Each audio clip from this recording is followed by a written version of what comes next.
Hi guys! Do you know what I found out over the years while eating a whole food plant-based diet?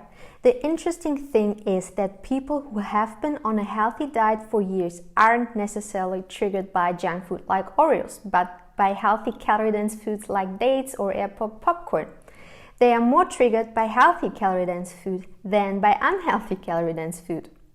One reason is their high knowledge of diet-related topics. They know that it is unhealthy to eat those junky foods. They also know that dates are calorie-dense, but the difference is that they are healthy. Therefore, indulging in those foods is less expensive than in unhealthy foods. And another reason I've noticed in myself is that my taste buds became super sensitive over the years by focusing on whole, unprocessed natural foods, that things like Oreos or high-fried foods taste super artificial for me. It's too intense that I naturally don't desire to eat those foods anymore. We even have vegan chocolate at home and chips. It's my husband's food and I'm not interested or triggered by it at all. This was different at the beginning of my transitioning phase. That's why you always will hear in the plant-based community not to have trigger foods at home. But the question is, what are your triggers? Can you have junk food for your family members, but dates are a no-go? Other people report to me that they binge on rice or potatoes. In the majority of those cases, it's because when this is the highest calorie-dense food in the house and you have an urge to binge after a period of restriction, of course you go for the next highest calorie-dense food that is available in your house. But the next question I have for you is, do you really binge on those foods? I see this all the time in my coaching session when I ask my clients to send me a picture of their meals. Most of the time they overestimate the situation. In reality, they just eat normal portions till satiety. Yes, maybe in your specific case, the amount you eat is higher than in person B, because you are by nature a volume eater, but that's not a problem when you stick to whole, healthy foods. I would classify the amount I eat now as overeating or even binging in the past, but there is some magic in eating until satiety from healthy foods. The more I eat those foods, the less I need to indulge in higher calorie-dense foods like dates or airport popcorn. And as a result, I can maintain my weight effortlessly. And this is my advice for you. When you think that you binge on healthy food like dried fruit or airport popcorn, the first thing to do is to make sure you eat truly to 100% satiety with healthy starch daily and then see what happens. Plus a knowledge that maybe some foods can enter your house like Oreos for the kids, but dried fruit is a no-go for you. Don't feel bad about that. Do you know what inspired me to do this video? At the moment we have frozen magical dates in the freezer.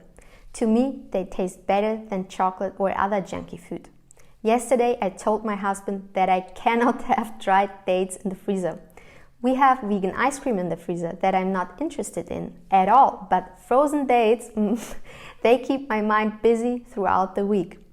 Long story short, we have a few dates left in the freezer, and when my husband and I have eaten them up, we take a break from it for now, or I'm only allowed to buy tiny little packages. Nobody is immune to high-calorie-dense food. Maybe you are immune to junky high-calorie-dense foods, but not to healthy high-calorie-dense foods. There's nothing to be worried about. It just shows that you have a high-functioning nervous system.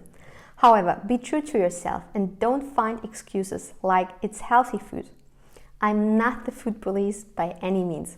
You can eat whatever you want. Do you know why I allow myself to have dates from time to time? Because I don't try to lose weight, and when I overdo, it's once in a while on those. It's fine. However, I don't like it when food has too much power over me. I can't have such foods in large quantities at home. Small are fine, or if in doubt, none.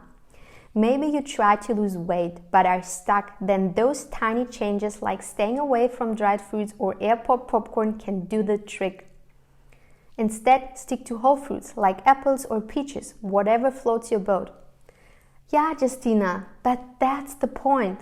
I can binge on grapes or bananas. Yes, that might be true, but most of the time there's always some food or behavior-related problem people are not aware of. For example, they skip breakfast or don't eat enough starch throughout the day. Of course you then can easily overeat on grapes. And the other thing is that we are all humans. I also have moments where I eat past satiety on grapes or other fruit because I just enjoy the taste. I feel a little bit off afterwards, but it was worth it to me right at that moment. The body balances those calories out throughout the week without you even noticing it. Only very conscious people think if 2 grapes were too much or 1 potato more, then they classify it as overeating. So become a bit more relaxed about the situation. As long as you don't overeat on pleasure trap food or very healthy but very high calorie dense foods like dried fruits, nuts and whole flour products, I'm not concerned at all. I know that some women are concerned because they want to weigh as low as possible, and overeating from time to time on healthy foods may keep them away from those 2 to 3 pounds. But my question to you is it worth it for you to grit your teeth all the time? Your health journey is about finding the balance, the bliss point with food and your weight. It is important to have some healthy rules, like knowing exactly what triggers you.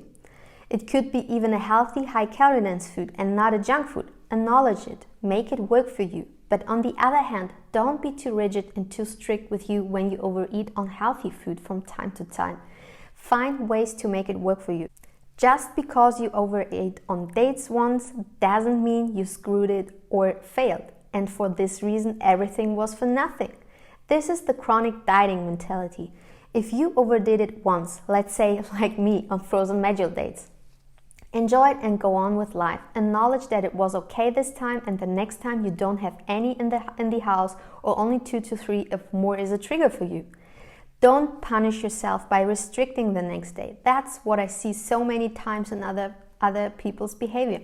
But this is exactly what keeps you stuck in the cycle. It's not the overeating on healthy, low-calorie dense foods like rice or grapes.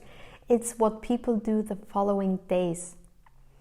Too many rules, for example, only allowing yourself to have 2 pieces of fruit although you love fruit, can also lead to overeating on grapes as a result. The corset should be tight, but not too tight that you cannot breathe anymore. On some days, I just have 1 or 2 pieces of fruit because I was very full after the meals. However, on some days, I have 6 pieces of fruit. I need that freedom in my diet. Otherwise, I fail and cannot stick to a healthy lifestyle. If I would not allow myself to have more fruit than usual, it would leave me frustrated. Because to me, fruit is nature's candy. It helps me to stay away from real junky food like candy. Therefore, allowing myself to have more than 2 pieces of fruit is a lifesaver for me. I know that otherwise this diet would not work for me. We live in the modern world and we need to learn how to dance around it. In the wilderness, things in terms of eating might be easier. But that's just how it is, and therefore even more important to set realistic expectations. Otherwise, this is a recipe for the ego trap. If you don't know what the ego trap is, in short, this is a situation where the bar is set too high, and as a result, people sabotage themselves. I have a video about that I link in the show notes. In the end, you do, like with everything, a cost-benefit analysis. Always ask yourself, what are the costs and is it worth it to you? By doing a set of experiments and being honest with yourself, you will know exactly what works and what doesn't. Just be true to yourself and open to making adjustments. I hope this brings some clarification on this topic. Don't be so hard on yourself. We are all human beings. We all make mistakes, but we learn from them and make it better the next time. One big part of life is discovering it for yourself. Discovering what works for you and not what others tell you how it should work. Have a wonderful day and see you in my next video. Bye bye.